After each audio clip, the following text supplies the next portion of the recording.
ओम शांति। अव्यक्त महावाक्य है 13/6/73 का। रूहानी योद्धा सर्व बंधन मुक्त, त्रिकालदर्शी, सर्वशक्तिवान, विश्व कल्याणकारी, श्रेष्ठ कर्म सिखाने वाले, श्रेष्ठ जीवन वाले बाबा बोले, अपने को रूहानी सेना के महारथी समझते हो? सेना के महारथी किसको कहा जाता है? उनके लक्षण क्या होते हैं? महारथी अर्थात इस रथ पर सवार अपने को रथी समझे। मुख्य बात कि अपने को रथी समझकर इस रथ को चलाने वाले अपने को अनुभव करते हो। तो बाबा क्या पूछ रहे हैं कि अपने को रथी समझकर इस रथ को, शरीर रूपी रथ को चलाने वाले अपने को अनुभव करते हो। अगर युद्ध के मैदान में कोई महारथी अपने रथ अर्थात सवारी के वश हो जाए तो क्या वह महारथी विजयी बन सकता है, या और ही अपने सेना के विजयी रूप बनने के बजाय विघ्न रूप बन जाएगा, हलचल मचाने के निमित्त बन जाएगा? तो जो भी यहाँ इस रूहानी सेना के योद्धा हो, क्या वही इस रथ के रथी बने हो? जैसे योद्धे सर्व व्यक्तियों, सर्व वैभवों का किनारा कर युद्ध और विजय, इन दो बातों को सिर्फ बुद्धि में रखते हुए अपने लक्ष्य को पूर्ण करने में लगे हुए होते हैं। वैसे ही अपने आप से पूछो कि इन दो बातों का लक्ष्य है या और कई बातें स्मृति में रहती है? ऐसे योद्धे बने हो? कहीं भी रहो लेकिन सदैव यह स्मृति रहे कि हम युद्ध के मैदान पर उपस्थित हुए योद्धे हैं। योद्धे कभी भी आराम पसंद नहीं होते।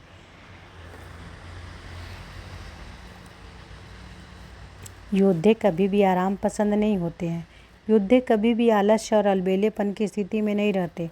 योद्धे कभी भी शास्त्रों के बिना नहीं रहते, सदैव शस्त्रधारी होते हैं। योद्धे कभी भी भय के वशीभूत नहीं होते, निर्भय होते हैं। योद्धे कभी भी सिवाय युद्ध और कोई बातें बुद्धि में नहीं रखते, सदैव योद्धेपन की वृत्ति और विजयी बनने की स्मृति में रहते हैं। क्या हम सभी भी एक दूसरे के साथ विजयी रहते हैं?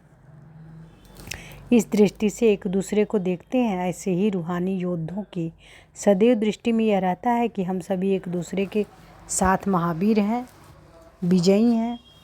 हम हर सेकेंड, हर कदम में युद्ध के मैदान पर उपस्थित हैं। सिर्फ एक ही लगन विजयी बनने की रहती है।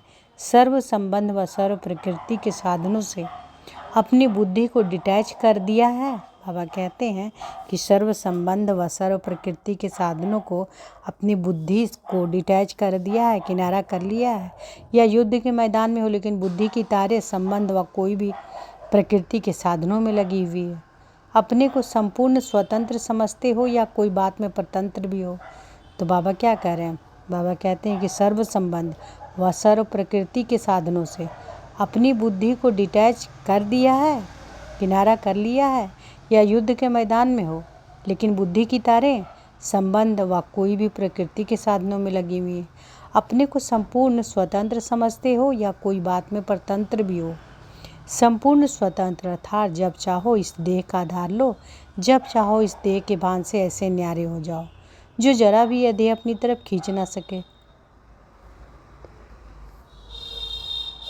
ऐसे अपनी देह के भान अर्थात देह के लगाव से स्वतंत्र, अपने कोई भी पुराने स्वभाव से भी स्वतंत्र, स्वभाव से भी बंधाए मान ना हो, अपने संस्कारों से भी स्वतंत्र, अपने सर्वलौकिक संपर्क व अलौकिक परिवार के संपर्क के बंधनों से भी स्वतंत्र। ऐसे स्वतंत्र बने हो, ऐसे को कहा जाता है संपूर्ण स्वतंत्र। ऐसी स्टेज पर पहुँचे हो वह अभी तक एक छोटी सी कर्मेंद्रियाँ भी अपने बंधन में बांध लेती है। अगर छोटी सी चींटी शेर को अथवा महारथी को हैरान कर दे तो ऐसे महारथी व शेर को क्या कहेंगे? शेर कहेंगे? एक व्यर्थ संकल्प मास्टर सर्वशक्तिवान को हैरान कर दे, या एक पुराने 84 जन्मों के जड़जड़ीभूत संस्कार मास्टर सर्वशक्तिवान महावीर विघ्न विनाशक त्रिकालदर्शी स्वदर्शन चक्रधारी को परेशान कर ले, पुरुषार्थ को कमज़ोर बना दे, ऐसे मास्टर सर्वशक्तिवान को क्या कहेंगे? जिस समय इस स्थिति में होते हो उस समय अपने ऊपर असर नहीं लगता। यह सब निकलना है कि मुझे व्यर्थ संकल्प आते हैं, वह पुराने संस्कार व स्वभाव अपने वशीभूत बना लेते हैं। वह बाप की याद का अनुभव नहीं है, बाप द्वारा कोई प्राप्ति नहीं है। वह छोटे से विघ्न से घबरा जाते हैं। निरंतर अतीन्द्रिय सुख व हर्ष नहीं रहता, खुशी का अनुभव नहीं होता है। क्या यह बोल ब्राह्मण कुलभूषण के हैं? ऐसे ब्राह्मणों को कौन से ब्राह्मण कहेंगे? नामधारी ब्राह्मण। अगर सच्चे ब्राह्मण कहलाते हैं और यह बोलते तो द्वापर युगी ब्राह्मणों और ऐसे कहलाने वाले ब्राह्मणों में क्या अंतर है। वर्तमान समय ब्राह्मण बनने वाली आत्माएं अपने अपने को देखे कि क्या ब्राह्मणपन का पहला लक्षण अपने जीवन में लाया है। ब्राह्मणपन का पहला लक्षण कौन सा है, कौन सा लक्षण है। और संग तोड़े एक संग जोड़। अगर अपनी कर्मेंद्रियां की तरफ भी जोड़ है तो क्या यह ब्राह्मणों का पहला लक्षण है। जब पहले पहले प्रतिज्ञा व पहला पहला मर्जीवा जन्म का बोल ब्राह्मणों का यही है कि एक बाप दूसरा न कोई, यही पहली प्रतिज्ञा अथवा पहला लक्षण है। तो पहले इस लक्षण व प्रतिज्ञा को व पहले बोल को निभाया है या एक कहते हुए भी अनेक तरफ जुटा हुआ है। तो क्या ऐसा नामधारी ब्राह्मण विजयी कहलाएंगे। बाबा पूछते हैं, ब्राह्मणों के लिए इतने बड़े विश्व के अंदर अपना ही छोटा सा संसार है। ऐसे छोटे से संसार में हर कार्य करते ऐसे ब्राह्मण विश्व के जिन भी आत्माओं को देखते हैं उनको सिर्फ एक कल्याण की ही भावना से देखते हैं, संबंध और लगाव की भावना से नहीं, लेकिन सिर्फ ईश्वरीय सेवा के भाव से। 5 तत्वों को देखते हुए, प्रकृति को देखते हुए प्रकृति के वश नहीं होंगे, लेकिन प्रकृति को भी सतोप्रधान बनाने के कर्तव्य में स्थित होंगे। जो स्वयं प्रकृति को परिवर्तन करने वाले हैं, क्या वह स्वयं प्रकृति के वश होंगे। जो अभी प्रकृति को वश नहीं कर सकते, क्या भविष्य में सतोप्रधान प्रकृति को सुख को नहीं पा सकते। तो प्रकृति के वश तो नहीं होते हो। यह तो ऐसा होगा जैसे कोई डॉक्टर रोगी को बचाने जाए लेकिन स्वयं रोगी बन जाए। कर्तव्य है प्रकृति को परिवर्तन करने का और उसके बजाय प्रकृति के वश हो जाए। तो क्या उनको ब्राह्मण कहेंगे। ब्राह्मण तो सभी बने हो ना। कोई कहेगा क्या कि मैं ब्राह्मण नहीं हूँ। ब्राह्मण बनना अर्थात ऐसे लक्षण धारण करना। तो ऐसे लक्षणधारी हो या नामधारी हो, यह अपने आप से पूछेंगे, है ना। बाबा आप पूछें कि आज पूछना है अपने आप से कि लक्षणधारी ब्राह्मण हो या नामधारी ब्राह्मण हो, नाम के हो सिर्फ। ब्राह्मण जन्म की विशेषता क्या है और जो कोई जन्म में नहीं होती। ब्राह्मण जन्म की यह विशेषता है कि यह अन्य सर्व जन्म आत्माओं द्वारा आत्माओं के होते हैं। ब्राह्मण जन्म की विशेषता है जो और कोई जन्म में नहीं होती। ब्राह्मण जन्म की विशेषता यह है कि अन्य सर्व जन्म आत्माओं द्वारा आत्माओं के होते हैं, लेकिन एक ही ये ब्राह्मण जन्म है जो परमपिता परमात्मा द्वारा डायरेक्ट जन्म होता है। देवता जन्म भी श्रेष्ठ आत्माओं द्वारा ही होता है, परमात्मा द्वारा नहीं। तो ब्राह्मण जन्म की विशेषता जो सारे कल्प के अन्य कोई जन्म में नहीं, ऐसी विशेषता संपन्न जन्म है। तो उन आत्माओं को भी विशेषता क्या होना चाहिए। जो बाप के गुण है वही ब्राह्मण आत्माओं के गुण होने चाहिए। वह गुण भी इस ब्राह्मण जन्म के सिवाय और कोई जन्म में नहीं आ सकते। जैसे इस ब्राह्मण जीवन में त्रिकालदर्शी त्रिनेत्री ज्ञान स्वरूप बनते हो, वैसे और जन्म में बनेंगे क्या।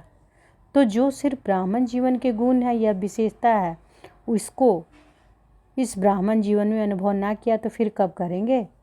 ब्राह्मण बन और ब्राह्मण जीवन की विशेषता का अनुभव ना किया तो ब्राह्मण बन कर किया क्या। जैसे अन्य आत्माओं को कहते हैं परमात्मा की संतान होकर बाप को नहीं जानते और कौड़ी तुल हो। जैसे अन्य आत्माओं को कहते हो कि परमात्मा की संतान होकर और बाप को नहीं जानते हो तो कौड़ी तुल हो। आप ऐसे कहते हो ना सभी को, लेकिन कोई हीरे तुल्य जन्म लेकर भी हीरे समान जीवन नहीं बनाते हैं। हीरा हाथ में मिले और उसको पत्थर समझ उसको मूल्य न जाने, ऐसे को क्या कहा जाता है। महान समझदार। दूसरा शब्द तो नहीं बोलना चाहिए। उल्टे रूप के महान समझदार कभी ऐसे तो नहीं बन जाते हो। तो ब्राह्मण जन्म के मूल्यों को जानो, साधारण बात नहीं है। बस हम भी ब्राह्मण बन गए। सदैव अपने को चेक करो कि ब्राह्मण जीवन को निभा रहा हूँ, है ना। तो अपने को चेक करना है कि ब्राह्मण जीवन निभा रहा हूँ। अच्छा, ऐसे श्रेष्ठ जन्म, श्रेष्ठ कर्म, श्रेष्ठ जीवन, श्रेष्ठ सेवा में सदा चलने वाले श्रेष्ठ आत्माओं, विश्व कल्याणकारी आत्माओं और सर्व बंधनों से संपूर्ण स्वतंत्र आत्माओं को बाप दादा का याद प्यार और नमस्ते। इस वाणी का सार है पहला, जैसे योद्धे सर्व व्यक्तियों सर्व वैभवों से किनारा कर केवल 2 बातों में की बुद्धि में रखते हैं, क्या, युद्ध और विजय। वैसे ही अपने आप से पूछो कि इन 2 बातों का लक्ष्य रखा है या और कोई कई बातें स्मृति में रहती हैं। सदैव याद रखो, हम हर सेकेंड हर कदम युद्ध के मैदान पर उपस्थित हैं।